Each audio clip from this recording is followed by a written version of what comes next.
चलिए देखिए।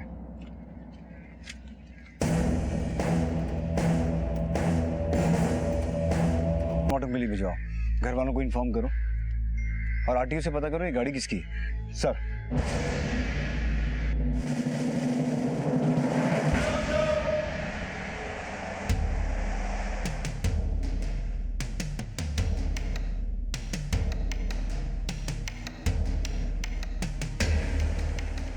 अरे सर मैंने की कितना सी, अरे जवाब तो दो सर। क्या किया है कहाँ इन्होंने? लेके जा रहे हो? कहाँ ले अरे जा रहे मैंने हो? क्या किया है सर? सर लेकिन मैंने किया क्या है सर? अरे सर सर मैंने की कितना सी। जिस वैन में गोदली की लाश मिली वो तेरी कंपनी के नाम पे रजिस्टर्ड है। सच सच बोल, पुखराज जो गोदली की हत्या तूने करवाई है ना? नहीं सर, मेरी वैन तो चोरी हो गई सी, मैंने सवेरे ही पता चला। तो कंप्लेन क्यों नहीं करवाई? सर मैं कंप्लेन लिखवाने ही वाला था, लेकिन पहले पुखराज की हत्या की खबर, फिर गोदली। सर ऐसे में कहाँ ध्यान रहता है? ड्रामे मत कर, सच सच बोल। सर आप ही सोचिए, अगर मुझे गोदली और पुखराज को मरवाना होता तो मैं मेरी वैन क्यों यूज़ करवाता? सर मैंने कोई फंसा रहा है। फंसा रहा है? अब तू बोलेगा कि कामराज ने वो वैन चोरी की ताकि तू फंस जाए। सर आप हम पे बेकार में शक कर रहे हैं। ये सब करके आखिर हमें क्या मिलेगा? भाइयों की जायदाद और फिर विनय का पत्ता काटना तो तुम्हारे लिए बहुत आसान है। आपको कोई गलतफहमी हो रही है। नैतिक और मेरे पास किसी चीज़ की कोई कमी नहीं है, और फिर हम अपने भाई भाभी का खून क्यों करवाएंगे? वैसे भी पापा ने विल में सारी जायदाद मेरे नाम से कर दी थी। मतलब तुम हमेशा से किस्मत वाली रही हो या फिर शातिर? नहीं सर, पुखराज ने मेरे हस्बैंड से लाखों रुपए उधार लिए थे और उसकी लौटाने की हैसियत नहीं थी, इसीलिए उसी ने पापा पर दबाव डाल के विल में मेरा नाम लिखवाया था। मैंने उसे कभी कुछ नहीं कहा। और कामराज, उसका इस जायदाद पे कोई हक नहीं था? कामराज इसी बात से तो चिढ़ता था मुझसे और पुखराज से। उसे लगता था कि मैंने उस पर दबाव डाला है, मैंने कहा है पुखराज को कि विल में मेरा नाम लिखवाओ। तो तुम ये कहना चाहती हो कि कामराज ने तुमसे और पुखराज से बदला लिया, पहले मर्डर करवाया और फिर तुम्हारे पति की वैन यूज करके उसे फंसवा दिया? मुझे लगता है ये पुखराज के पुराने कांड है और उसका खामियाजा हम सब भुगत रहे हैं। पुराने कांड मतलब? पुखराज पहले से बहुत बड़बोला था, हमेशा बड़ी बड़ी बातें करता था। मैंने उसे कितनी बारी समझाया कि पुखराज इतनी बड़ी बड़ी बातें मत किया कर, कोई जबान काट के ले जाएगा। अरे दीदी, जुबान छुरी से भी पैनी होती है, बस चलाने की कला आनी चाहिए। अच्छा, सामने वाला कट जाता है यूं। तो आज तू हमें काटने आया है? क्या बात कर रही है दीदी, क्षमा कीजिए। मक्खन मत लगा, बोल कितने चाहिए? जी वो जीजा जी 10 लाख। 10 लाख? बड़े मौके की जमीन देखिए मैंने जीजा जी, बहुत बढ़िया जमीन है, कसम से बोलता हूँ। वो बयाना पकड़ाना पार्टी को तो, वरना चली जाएगी ना। पर बयाना तो दे देगा, और पूरी पेमेंट का क्या करेगा? उतने पैसे हैं तेरे पास? जब बयाना दूंगा तो लूंगा भी तो। 50 लाख की जमीन 55 लाख में बेच दूंगा, यूं यूं यूं यूं। मैंने और मेरे हस्बैंड ने जो भी अपने भाई के लिए किया उसे अपना समझ के किया। कोई भी बहन या जीजा इतना कभी नहीं करेंगे। मैं आपसे रिक्वेस्ट करती हूँ, नैतिक को छोड़ दीजिए। नैतिक की गाड़ी में से गोदली की लाश मिली है सुनीता जी, और जब तक इन्वेस्टिगेशन खत्म नहीं होता वो जेल में ही रहेगा। सर मैंने नैतिक के ड्राइवर्स को भी रिमांड पे लिया, ना तो नैतिक कुछ बोल रहा है और ना ही उसके ड्राइवर्स। कामराज का कुछ पता चला? नहीं सर। क्या लगता है चौधरी, नैतिक की वैन वाकई में चोरी हुई होगी? सर हो सकता है कि कामराज ने ही वो वैन चोरी करवा के मर्डर करवाया, क्योंकि ये तो साफ है कि पुखराज की हत्या वाली रात कामराज के फोन की लोकेशन पुखराज के घर की थी। अगर ये सारे कांड कामराज के किए हुए हैं तो उसका मकसद पुखराज और सुनीता से बदला लेने के अलावा और कुछ नहीं हो सकता, क्योंकि पुखराज के पास पैसे तो थे नहीं और जायदाद पहले से ही सुनीता के नाम पे थी। सर पता चला है कि पुखराज लॉटरी भी खेलता था और उसकी 10 करोड़ की लॉटरी लगी थी। कहाँ से पता चला? पुखराज के घर के पास एक सैलून वाले ने बताया।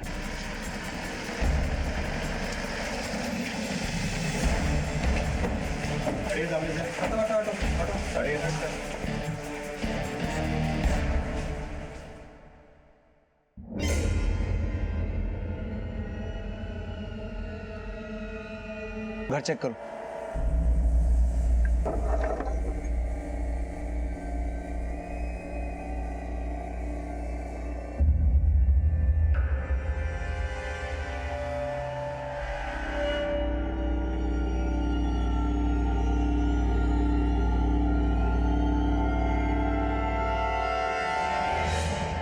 सर लगता है मर्डर लूट के इरादे से किया गया है।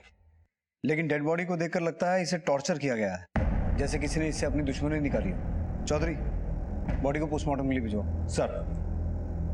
सर, ये शबनम, इसी ने कॉल किया था।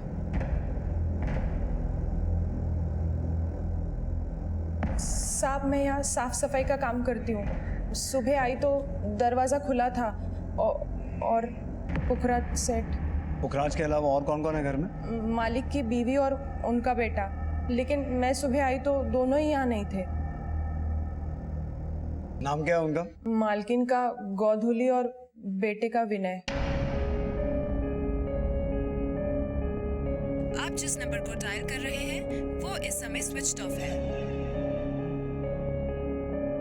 आप जिस नंबर को डायल कर रहे हैं वो इस समय स्विच्ड ऑफ है। सर, माँ बेटे दोनों का नंबर बंद है। पुखराज का और कोई रिश्तेदार, सगा संबंधी? साहब की एक बहन है और एक भाई। बहन शादीशुदा है, फरीदाबाद में रहती है। और भाई? कामराज नाम है उनका। पीतमपुरा में केबल की दुकान है, वो वहीं रहते। पुखराज की बहन और जीजा को कॉल करो, पुलिस स्टेशन बुलाओ, और कामराज को भी। सर।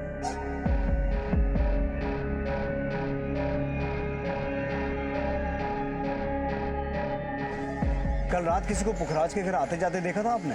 नहीं सर, पुखराज की बीवी और उसका बेटा कहाँ हो सकते हैं?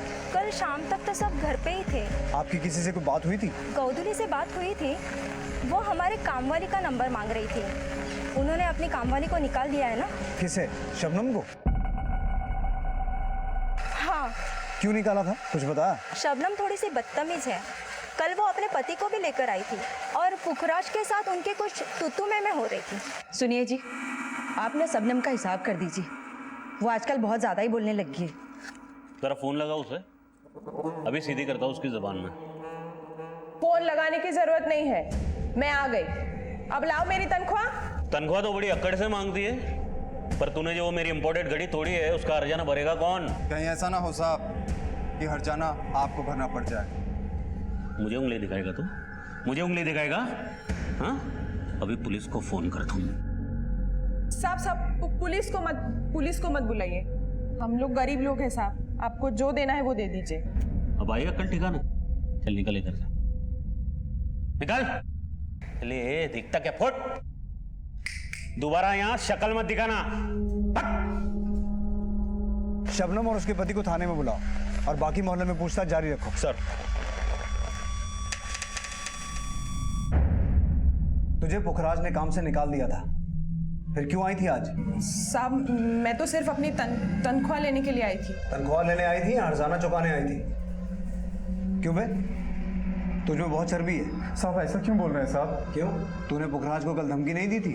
वो शबनम को तनख्वाह नहीं दे रहा था साहब। तो तू उसका मर्डर कर देगा? नहीं साहब, मैंने उसका मर्डर नहीं किया है साहब। साहब, हम लोग गरीब हैं इसलिए आप हम पे शक कर रहे हो ना। एक तो 2 महीने की तनख्वाह नहीं मिली है और अब आप। तूने जरूर कोई चोरी चकारी की होगी, इसलिए उसने तेरी तनख्वाह रोकी। साहब, हम चोर नहीं हैं। मेरे से उसकी महंगी वाली घड़ी टूट गई थी, लेकिन मैंने जानबूझ के थोड़ी ना तोड़ी थी। इतना अमीर आदमी था, लोगों को लाखों करोड़ों बांटता था, बस मेरे 5,000 देने में उसको भारी पड़ रहा था। तो तेरी नजर उसके पैसे पे थी? नहीं साहब। तो तुझे कैसे पता कि वो लोगों को लाखों करोड़ों बांटता था? बोल। मालिक मोटे पैसों का लेन देन करते थे। काम करते करते कानों में बात पड़ी थी। अरे क्या बात कर रहे तू? अरे 30 लाख क्या, तू 40 लाख मांगता ना तो भी दे देता मैं। हाँ, चल अभी मस्का लगाना बंद कर अभी। हाँ, कोई नहीं, शाम को ले जा। अरे शबनम, जरा चाय बनाना, फर्स्ट क्लास कड़क शक्कर कप। जी साहब। साहब, मेरी तनख्वाह। अच्छा, तनख्वाह देता हूँ अभी।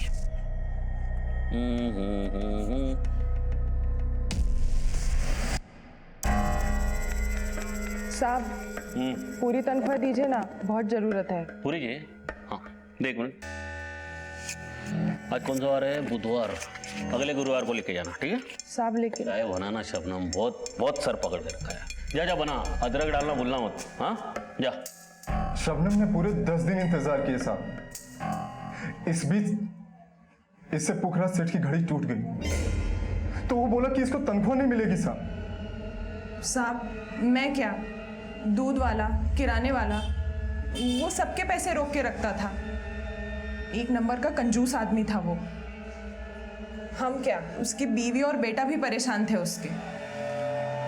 उसकी बीवी को वो मारता भी था। बाप की ना जिंदा दफना दूंगा सब साले।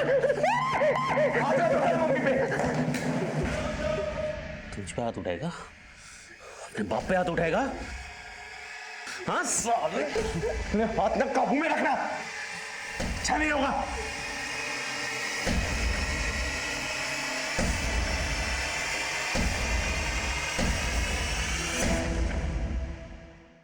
क्यों मारता था वो अपनी बीवी को?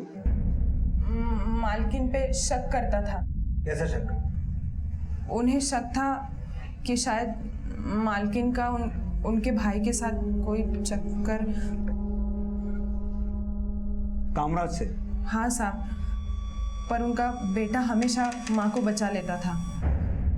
मुझे तो लगता है वो माँ बेटे ने मिलके ही कुछ किया होगा, और आप खामखा हम दोनों पे शक कर रहे हो। शबनम का बयान क्रॉस वेरीफाई करो।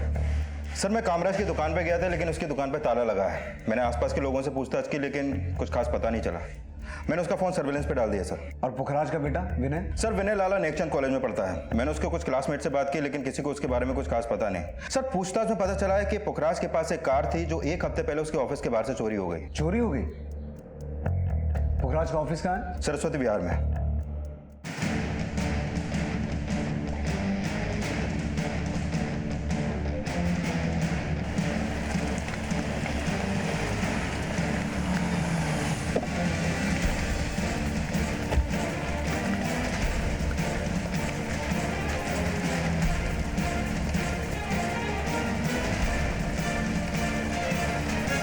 ताला तोड़ो। सर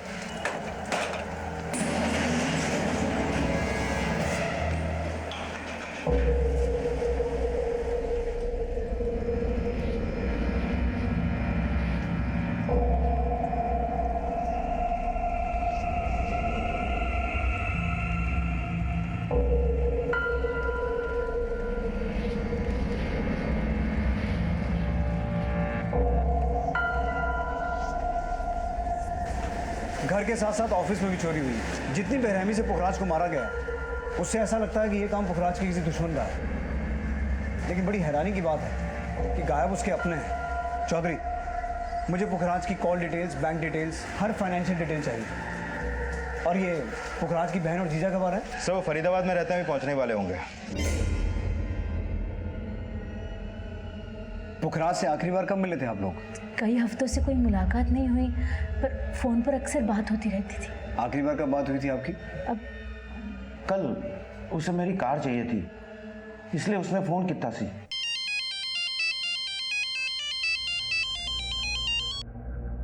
की गल है साले साहब, सवरे सवरे नु कैसे याद आ गई? अरे जीजा जी, भगवान को सुबह सुबह क्या, हर वक्त याद करना चाहिए।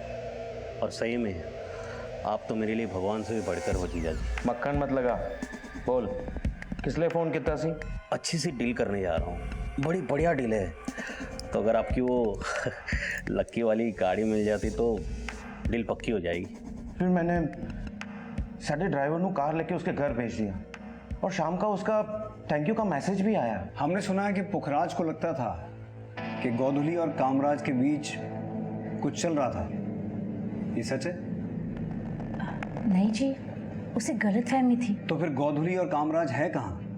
और विनय, आपको क्या लगता है इन सब के गायब होने का पुखराज के मर्डर के साथ कोई कनेक्शन हो सकता है? सर हमें खुद समझ में नहीं आ रहा है। सर मैंने पुखराज और उसके घर वालों के कॉल रिकॉर्ड चेक किए। पता चला कि कामराज और गोधुली के बीच में अक्सर कॉल होते थे, लेकिन पुखराज की हत्या वाली रात 10 बजे गोधुली के मोबाइल पे एक पीसीओ से कॉल आया था, और उस कॉल के ठीक आधे घंटे बाद गोधुली वहां से पहले सरस्वती विहार गई, जहां पुखराज का ऑफिस है। हाँ सर, और फिर 11:15 बजे वो रिठाला।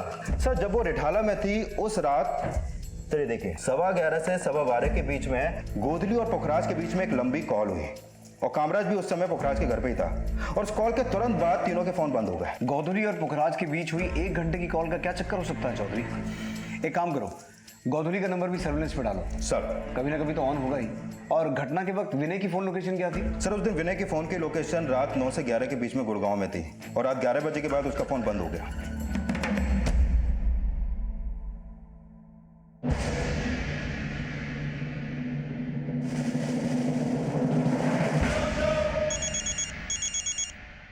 विनय, विनय उठ।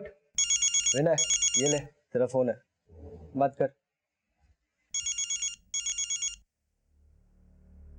सर विनय गुड़गांव के एक फार्म हाउस में था अपने फ्रेंड्स के साथ। मैंने उसे वहां से बुलवा लिया है। सर मेरे फ़ोन की बैटरी चली गई थी सर। बैटरी तो तेरी भी गोली लगती है। ड्रग्स लेता है क्या? नहीं नहीं सर, सर बस बियर पी थी कल। बाप को मार के जश्न मना रहा था वहाँ। मार के? पापा को? सर क्या कह रहे हैं आप? बेटा तमाशा मत कर। तेरे बाप का मर्डर हुआ है और तूने ही किया है। नहीं सर, मैं मेरे पापा को क्यों मारूंगा सर? अगर तूने अपने बाप को नहीं मारा तो तेरी माँ मार के भाग गई? नहीं सर, मम्मी ऐसी नहीं है सर। तो तेरी मम्मी है कहाँ? देखिए मुझे कुछ नहीं पता आप क्या कह रहे हैं सर, मुझे कुछ समझ नहीं आ रहा है। सुना है तेरे पापा ने मेड, दूध वाले, किराने वाले सबके पैसे रोक के रखे थे? हाँ सर पापा सबके पैसे रोक के रखते थे। तो फिर क्या लगता है इनमें से कोई है जो तेरे पापा को मार सके? सर मुझे कुछ समझ नहीं आ रहा है आप क्या कह रहे हैं सर। और किस किस के पैसे रोक के रखे थे पुखराज ने? सर पापा के पास तो मेरी कॉलेज की फीस भरने तक के पैसे नहीं थे। इन लोगों के पैसे कहाँ से देते? सर बस पापा बड़ी बड़ी बातें करते थे लेकिन असली में कुछ नहीं था उनके पास। गले की चेन, घड़ी सब नकली पहनते थे पर बताते असली थे। पापा कल से कॉलेज शुरू हो रहा है, फीस भरनी है। अरे छोड़िए फीस वीस के चक्कर। इतना पढ़ के करना क्या है तुझे? क्लर्क बनना है क्या? अबे तो बिजनेसमैन का बेटा है, बिजनेसमैन का, समझा? चल आज से मेरे साथ काम पे लग जा। आपके पास पैसे नहीं है क्या पापा? अबे किस भूतने वाले के पास पैसा नहीं है बे? हाँ, मैं ना तेरी कॉलेज खरीद सकता हूँ। आप कॉलेज बाद में खरीदेगा पापा, अभी मुझे फीस के पैसे दीजिए, मुझे आगे पढ़ना है। पढ़ना है तुझे? सही में पढ़ना है? हाँ ठीक है। जहाँ मैं पढ़ा था ना वहाँ तुझे पढ़ा था। पता है कहाँ? लंदन, समझा? वहाँ भेजता हूँ तुझे। 10-15 दिन दे, तुझे फॉरेन भेजने का जुगाड़ करता हूँ मैं। देख फिर कैसे पढ़ाई होती है। सर उनसे कुछ मांगो तो बड़ी बड़ी बातें करने लगते थे, पर होता कुछ नहीं था सर। हो सकता है तेरे पापा की कोई मजबूरी रही हो, पर तूने उनका हाथ बटाने की बजाय उन्हीं पे हाथ उठा दिया। नहीं सर। झूठ मत बोल, शबनम ने सब कुछ बता दिया है। सर पापा मम्मी को मारते थे सर इसलिए एक बार तेरी मम्मी ने जरूर कुछ किया होगा, इसलिए तेरे पापा ने मारा। मुंह उठा के बात कर। सर पापा मम्मी पर शक करते थे। भाभी के चक्कर चलाता है? हाँ, साले शर्म नहीं आती तुझे? मैं छोड़ूंगा तुझे। नहीं छोड़िए, जान से मार दूंगा साले तुझे।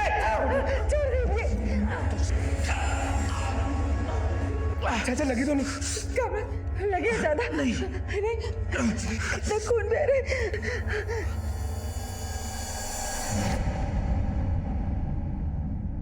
तेरे पापा ने कामराज को जान से मारने की कोशिश की?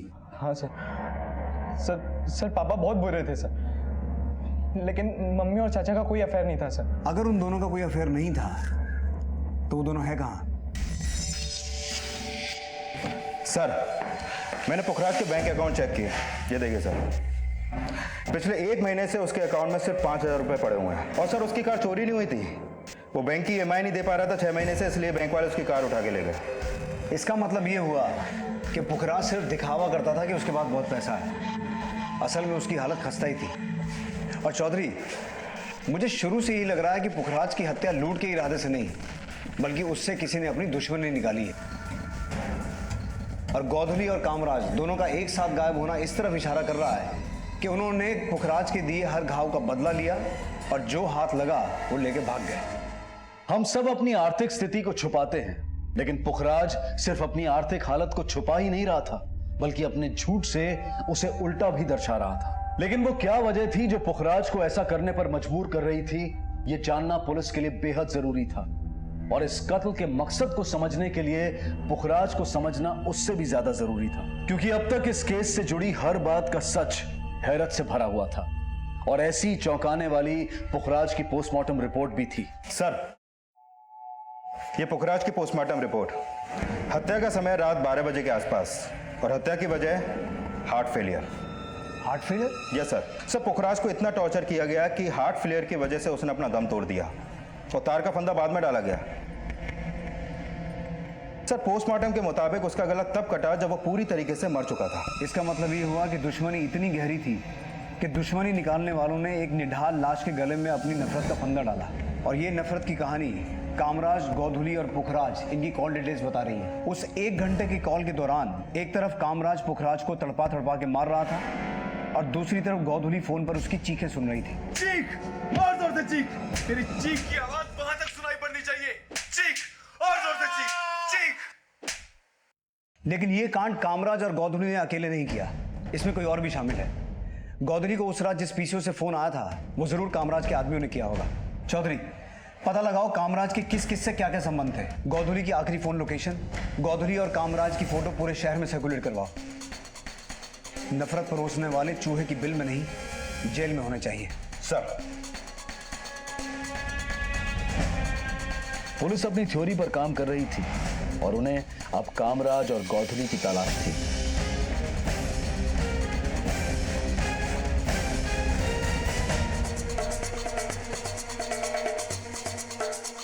लेकिन फिर कुछ ऐसा हुआ जिसने इन थ्योरी। अब सारे रन में अकेले तो नहीं कर सकता ना, आपका साथ चाहिए। अगर आप साथ देंगे अब्दुल भाई, तो उस लॉटरी से मिलने वाले 10 करोड़ से हम पूरे दिल्ली भर में स्पा खोल सकते हैं। मुझे लगता नहीं कि इस बात में कोई सच्चाई होगी। पुखराज ने जरूर सैलून वाले के पैसे देने होंगे, इसलिए बड़ी बड़ी छोड़ रहा होगा। सर, ये बात सच है कि पुखराज लॉटरी खेलता था। मैंने सैलून वाले के अलावा और कई लोगों से ये बात कंफर्म की है। सभी का कहना है कि पुखराज की लॉटरी लगी थी। सर, अगर ये लॉटरी वाली बात वाकई में सच है तो हो सकता है कि कामराज ने ही इन लॉटरी के पैसों के लिए पुखराज का मर्डर किया हो। बड़ी सोच, बड़े सपने और बड़ी बड़ी बातें, और उन सब को साबित करने के लिए बड़े से बड़ा झूठ बोलने में भी पुखराज एक बार भी नहीं कतराया। पर क्या इस झूठ के बीच में कहीं कोई एक सच भी छुपा था? क्या वाकई में उसकी लॉटरी लगी थी और कहीं से अचानक आए ये पैसे ही कहीं उसकी मौत का कारण तो नहीं बन गए थे? इस बात का अंदाजा लगा पाना बहुत मुश्किल था, क्योंकि पुखराज का किरदार इस केस को सॉल्व करने में सबसे बड़ी रुकावट था, और जो खुलासे इस केस में हो रहे थे वो भी इस केस को कम नहीं उलझा रहे थे। सर, गोधुली की पोस्टमार्टम रिपोर्ट, गोधुली को तो पुखराज से भी ज्यादा टॉर्चर किया गया है सर। हत्या से पहले उसके साथ रेप भी हुआ है। और हैरानी की बात यह है सर कि गोधुली की हत्या का समय पुखराज की हत्या के समय से भी मैच होता है। इसका मतलब 1 घंटे लंबी कॉल जो गोधुली और पुखराज के बीच हुई, उसमें पति पत्नी एक दूसरे की चीखें सुन रहे थे।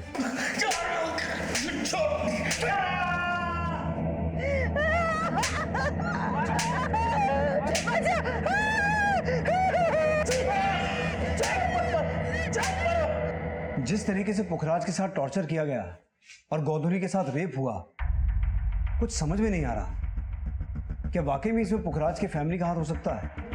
सर, पुखराज कामराज पे ऐसी तो शक नहीं करता होगा। हो सकता है कि कामराज की अपनी भाभी पर बुरी नजर हो, तभी तो पुखराज ने कामराज को जान से मारने की कोशिश की। सर, कामराज सिर्फ पुखराज से ही नहीं बल्कि गोधुली से भी बदला लेना चाहता था, और ये हो सकता है कि ये टॉर्चर लॉटरी के उस 10 करोड़ रुपए का पता लगाने के लिए किया गया हो जो पुखराज ने कहीं पे छुपा के रखे होंगे। लेकिन जिस पैमाने पर यह कांड हुआ है उसमें सिर्फ फैमिली एंगल को ही ढूंढना हमारी बहुत बड़ी भूल हो सकती है, क्योंकि पुखराज के बारे में अभी तक जो कुछ भी सामने आया है उससे ये बात साफ है कि उसके और भी कई दुश्मन होंगे जिनसे हमारा अभी तक सामना ही नहीं हुआ। इस पुखराज से जुड़े हर एंगल को हमें अच्छे से खंगालना होगा। पुखराज के कॉल डिटेल्स के आधार पर पुलिस ने उसके बिजनेस के पुराने साथियों और प्रतिद्वंदियों से पूछताछ की। शायद पुखराज धंधा नहीं दादागिरी करता था।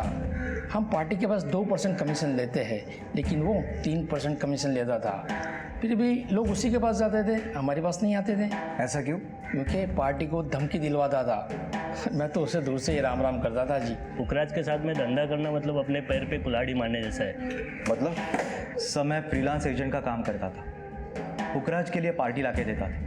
लेकिन मुझे ऐसे लगा कि जब तक इस तालाब में वामन सेठ, पुखराज धुमल और राजवीर जैसी बड़ी मछलियाँ हैं, वहाँ मेरे जैसे एजेंट की दाल नहीं गलने वाली। इसलिए 2 महीने पहले ही मैंने ये फील्ड चेंज कर दिया। तो आजकल क्या कर रहा हो? एक जगह पे इंटरव्यू दिया है, शायद जॉब लग जाए। हमने सुना है ये पुखराज दूसरे डीलर्स के क्लाइंट्स काटता था, उन्हें धमकियाँ दिलवाता था। हाँ, पुखराज हमेशा कहता था जब तक शेर घुर रहा है ना, कुत्ते डरते नहीं साले। तो देख उस वामन की कैसे हवा टाइट करता हूँ मैं। हाँ सुन बे, तू जरा उस वामन को पिन चुका। हाँ, फिर उस राघव के जरिए मैं उसे हड्डी दिखाता हूँ।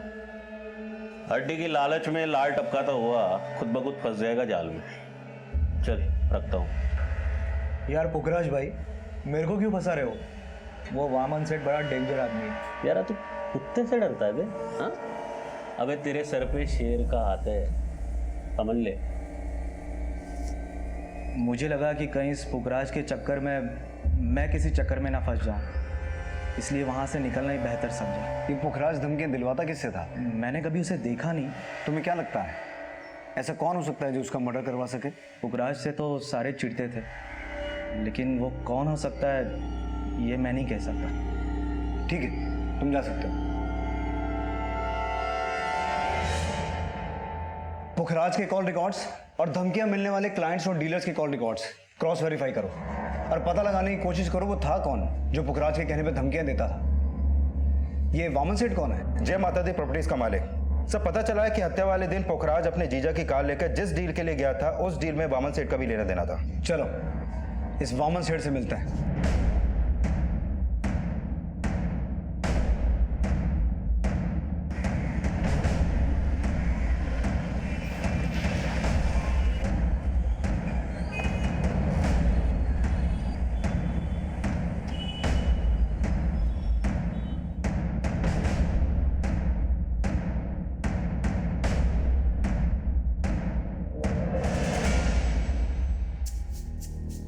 पुखराज मुझसे डील करने नहीं, मुझे बेवकूफ बनाने आया था, लेकिन मैं उसके झांसे में आया नहीं।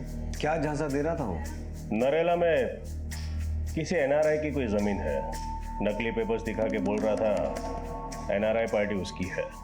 उसे लगा मैं बेवकूफ बन जाऊंगा। तो तुम मुझसे ज्यादा चालाक हो। पुखराज जैसे जालसाज से बचने के लिए चौकन्ना रहना जरूरी है। पुखराज से तो खैर सारे ही चौकन्ने रहते थे, लेकिन यही बात समझ में नहीं आ रही कि दुश्मनी निकाली किसने।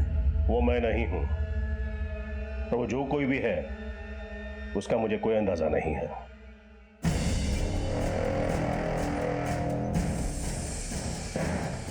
इस केस में कई ऐसे छलावे थे जो पुलिस इन्वेस्टिगेशन की दिशा बार बार बदल रहे थे। पुलिस एक तरफ ये जानने की कोशिश कर रही थी कि वो शख्स कौन था जो पुखराज के कहने पर दूसरे डीलर्स को धमकियां दे रहा था, और दूसरी तरफ कामराज की तलाश भी जारी थी।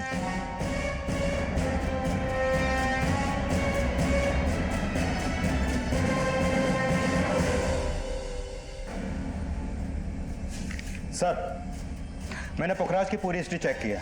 पता चला कि 7 साल पहले वो डीडीए में एम्प्लॉय था। घूस लेते हुए पकड़ा गया और उसके बाद उसे सस्पेंड कर दिया गया। सर, डीडीए में रहते हुए वो सारे 2 नंबर के काम वामन सेठ के लिए करता था। मैंने पता किया कि वामन सेठ और पुखराज के बीच में एक अनऑफिशियल पार्टनरशिप भी थी। सस्पेंड होने के बाद उसका वामन से बहुत झगड़ा हो गया और तभी वामन ने उसके ऊपर एक केस कर दिया। कैसा केस? ये देखिए सर। 7 अगस्त 2008 को पुखराज नशे की हालत में गैर कानूनी हथियार लेकर वामन के ऑफिस गया और उसे ब्लैकमेल किया। क्यों आए यहाँ पर? अबे अपना हिस्सा लेना है और क्या। जब तक तू डीडीए में था ना, मुझे तेरी जरूरत थी। अब तू मेरे कोई काम का नहीं है। चल निकल यहां से।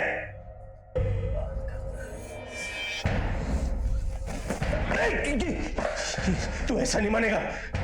अभी मैं पुलिस को बुलाता हूं। ये क्या कर रहा है? गोली चल रही। नीचे गाड़ी से।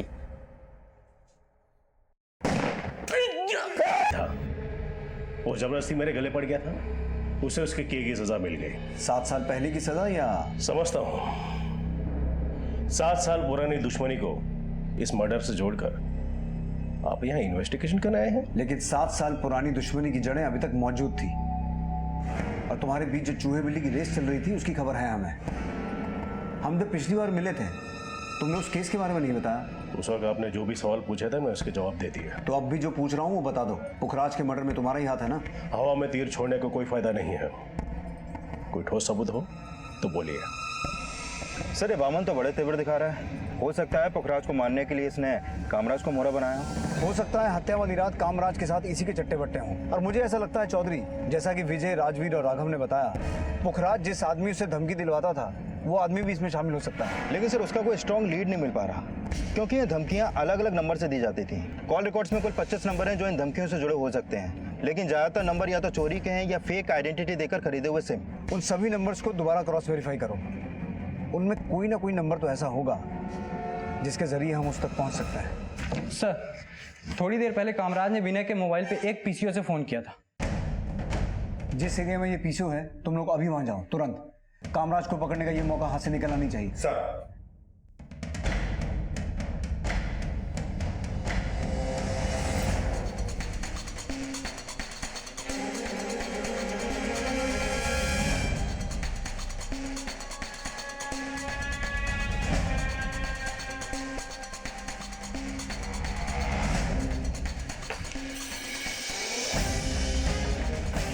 इस आदमी को देखा है?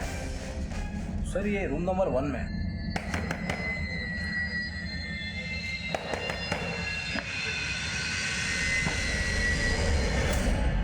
चल बात क्या सर? चल। मैंने कुछ नहीं किया, आप लोग कहाँ ले जा रहे हो सर?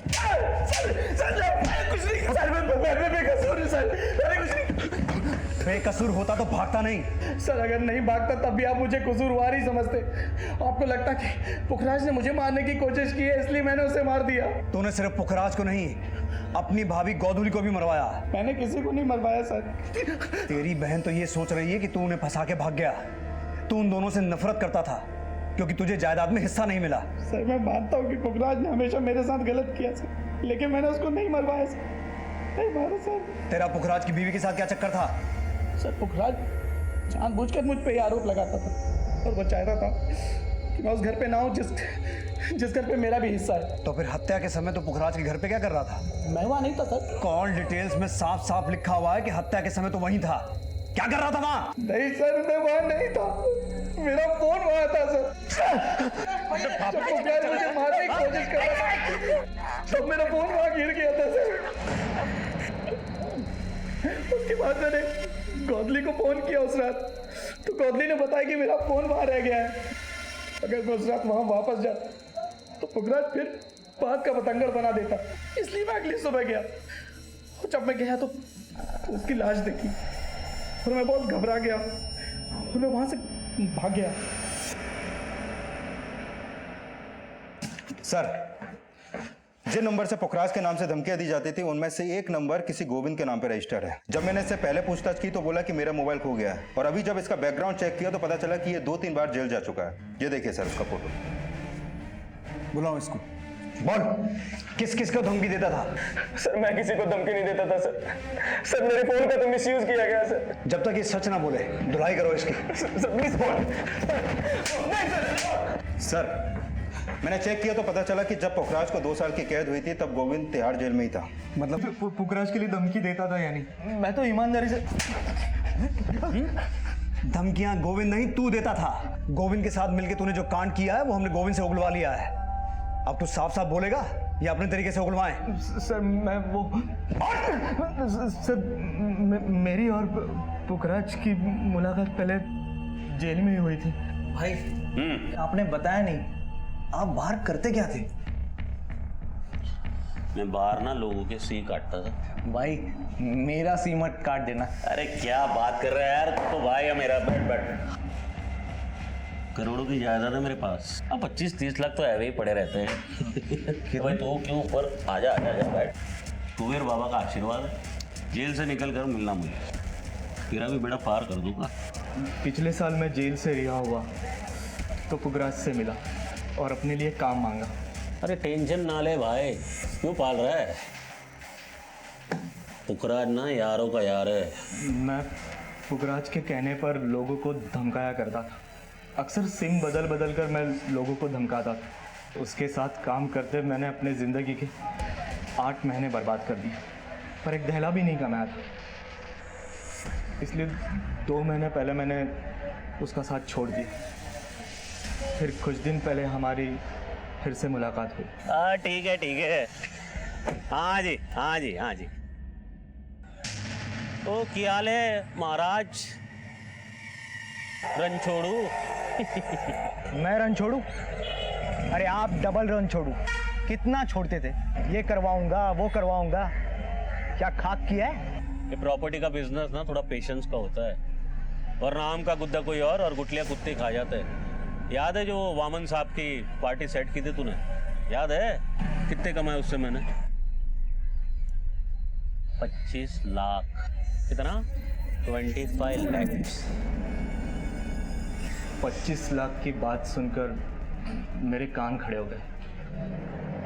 मुझे लगा कि पुखराज से पैसा वसूल करने का इससे अच्छा मौका नहीं मिलेगा। इसलिए फिर मैंने अपने पुराने ग्रुप के लोगों के साथ मिलकर एक प्लान बनाया। मुझे पता था कि पुखराज के सर पर उसका जीजा का बहुत सारा कर्जा है और पुखराज उसे एक पैसा भी नहीं लौटा रहा था। इसलिए फिर मैंने उससे फंसाने के लिए उसकी वैन चुराई और पुखराज के घर पहुंचा।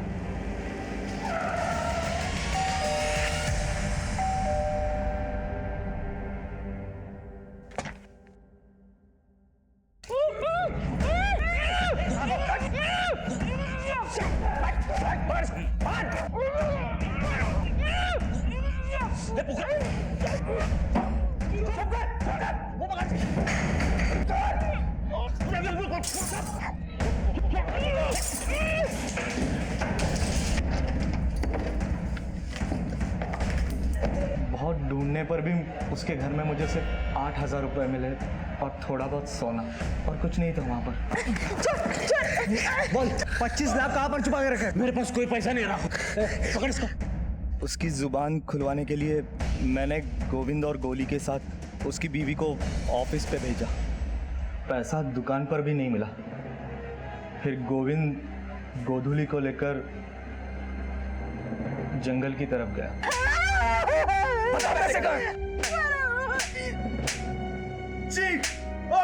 चल निकल जल्दी चल।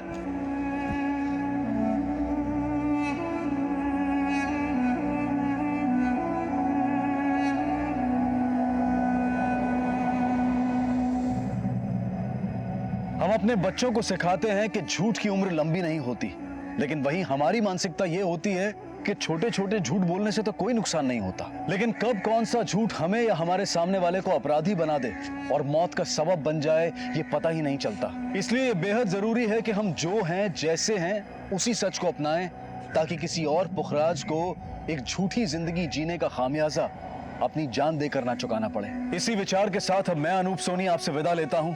फिर मुलाकात होगी अगले एपिसोड में जुर्म की एक और कहानी के साथ। तब तक अपना और अपने परिवार का ख्याल रखें और देखते रहें क्राइम पेट्रोल डायल 100।